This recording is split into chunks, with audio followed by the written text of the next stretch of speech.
We met in high school in our 10th grade year, and my friend, she wanted me to meet this cute guy that played basketball in our neighborhood. So we went out to play tennis, and that's how we met, and we ended up hitting it off and continued dating.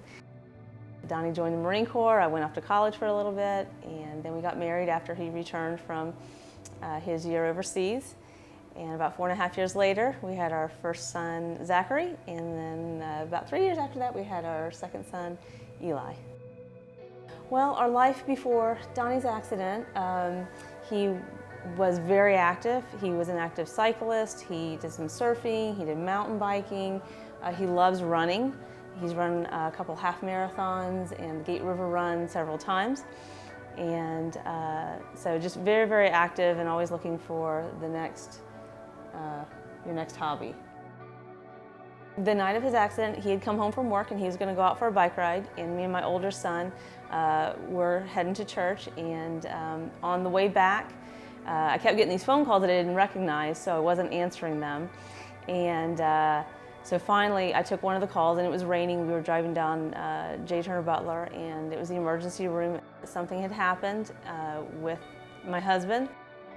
They told me that he had had a massive brain hemorrhage, and they didn't know what had caused it, and that if I wanted, they could try to do the surgery to remove the clot, but he had less than a 5% chance of surviving.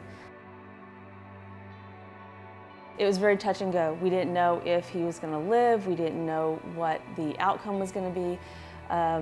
You know, I had 2 kids at home where I wanted to be there, and I wanted to be at the hospital, and it was definitely a tug of war, being a mom and being with Donnie.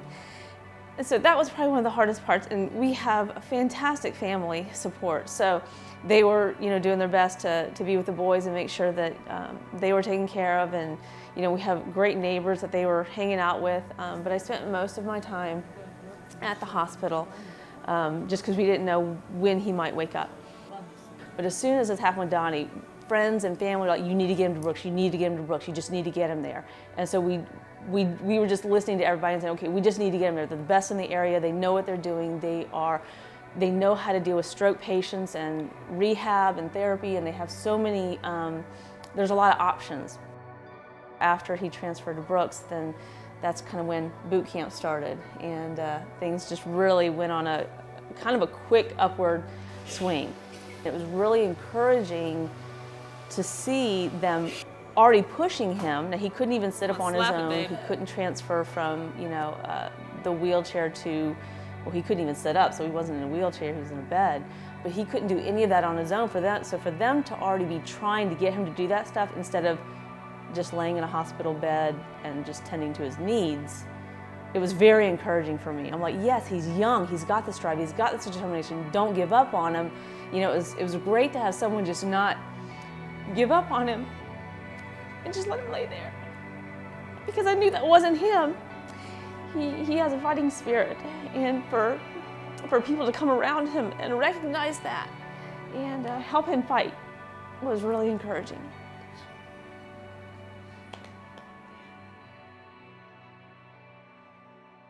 The team was just amazing. They made him fight. They didn't give up. They didn't take no for an answer.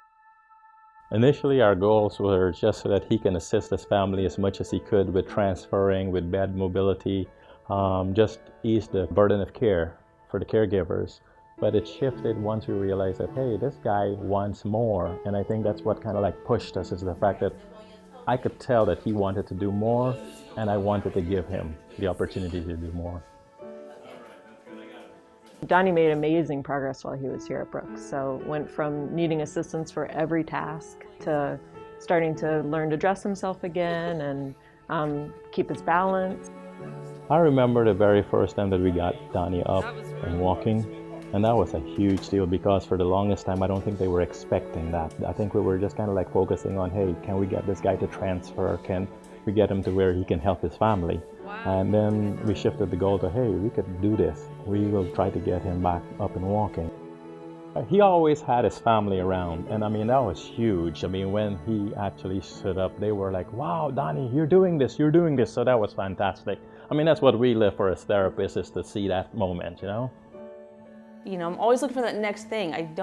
I'm not satisfied with him just staying home and existing, watching TV and just be. I mean, he's too young. So always looking for what's next. Okay, what's after this program? What's after this program? And Brooks has always had something next, always had another step in the journey. They suggested the neuro day treatment. And so I said, okay, let's do it. He did that for 4 months, which was great. It was really good on working with cognitive therapy, thinking, you know, problem solving, which for him was actually very, very difficult.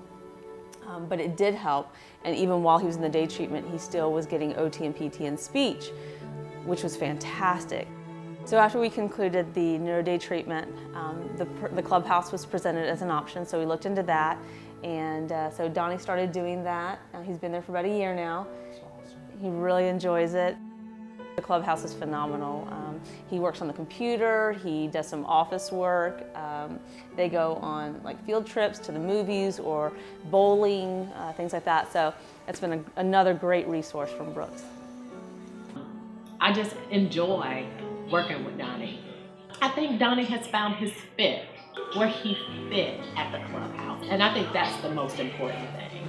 And I think as therapists and working with persons with brain injury, we do that. We kind of bridge that gap of, you know, I don't know what's coming next. I'm unsure, you know, about myself, what I can do. And we're there to help them get to that next level.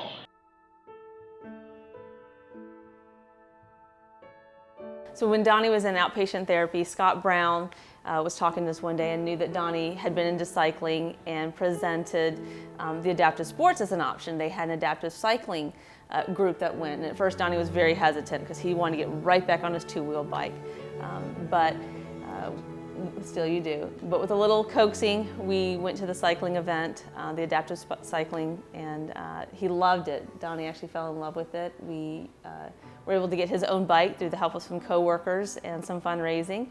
So we were able to do that in our own neighborhood. So that was a huge step for Donnie.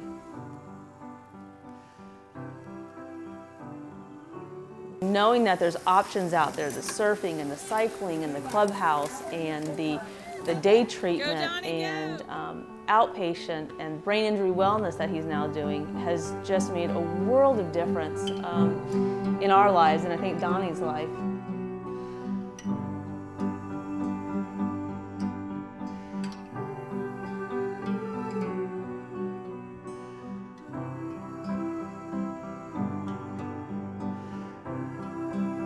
Mostly we're just like a normal family. I mean, our kids, you know, are involved in sports, so we go to the sporting events as much as we can.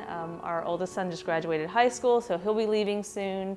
So, you know, family life just kind of goes on as any normal family does. I don't know that words could express our gratitude. I don't know that we could actively convey our thanks for all the time, not giving up, the encouragement. It seems like there's always someone who's encouraging, Donnie or myself, or, you know, just keep going, you're doing good. Even when we're like, no, we're stuck, he's not getting better, or he's not doing anything, they're always like, no, you're doing better, we're seeing this and we're seeing that. And the encouragement has been huge. Just the hours, because I know that they go way above and beyond. It's not just a 9-to-5 job for any of these people, and we so appreciate that, and that means the world to us.